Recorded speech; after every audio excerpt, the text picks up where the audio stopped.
নমস্কার বন্ধুরা, ননদ বৌদি হেসেলে আপনাদের সকলকে স্বাগত। আজকের রেসিপিটি হলো ইয়াখনি পোলাও।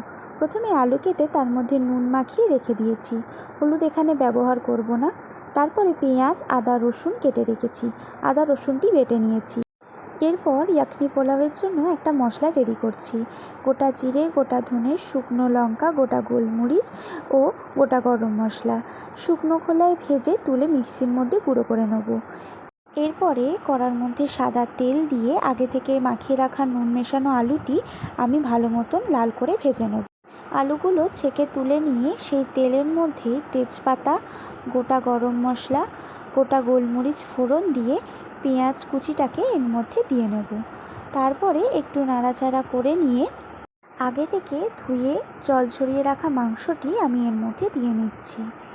মাংস ও পেঁয়াজগুলি যাতে একটু মজে যায় তার জন্য পরিমাণ মতন নুনও দিয়ে নিয়েছি।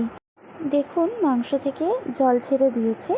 এরপরেই আমি ভেজে রাখা আলুগুলোকে এর মধ্যে দিয়ে নিচ্ছি। সমস্ত কিছু একটু নাড়িয়ে আমি 2 চামচ মতন আদা বাটা ও রসুন বাটা দিচ্ছি।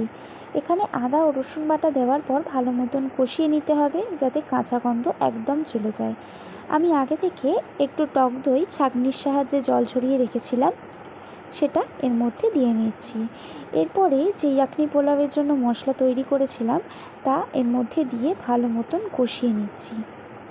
মাংস কষানো হয়ে গেলে আমি আগে থেকে যে গোবিন্দভোগ চালটি ধুয়ে জল ঝরিয়ে রেখেছিলাম তা এর মধ্যে দিয়ে মাংস, আলু, চাল ভালো মতন মিশিয়ে নিচ্ছি। কয়েকটা কাঁচা লঙ্কাও এর মধ্যে দিয়ে নিয়েছি। তারপর গরম ফুটন্ত জল আমি দিয়ে নিচ্ছি। এখানে গরম জলই ব্যবহার করতে হবে। চলুন এবারে জলের পরিমাপটা বলি। 250 গ্রাম চালের মধ্যে 1/2 লিটার জল, মানে চালের পরিমাণের দ্বিগুণ জল। এরপর চালটি সিদ্ধ হয়ে আসলে পরিমাণ মতন চিনি ছড়িয়ে দিলেই তৈরি এই ইয়াখনি পোলাও। আমার এই রেসিপিটি পছন্দ হলে লাইক, কমেন্ট, শেয়ার, সাবস্ক্রাইব অবশ্যই করবেন।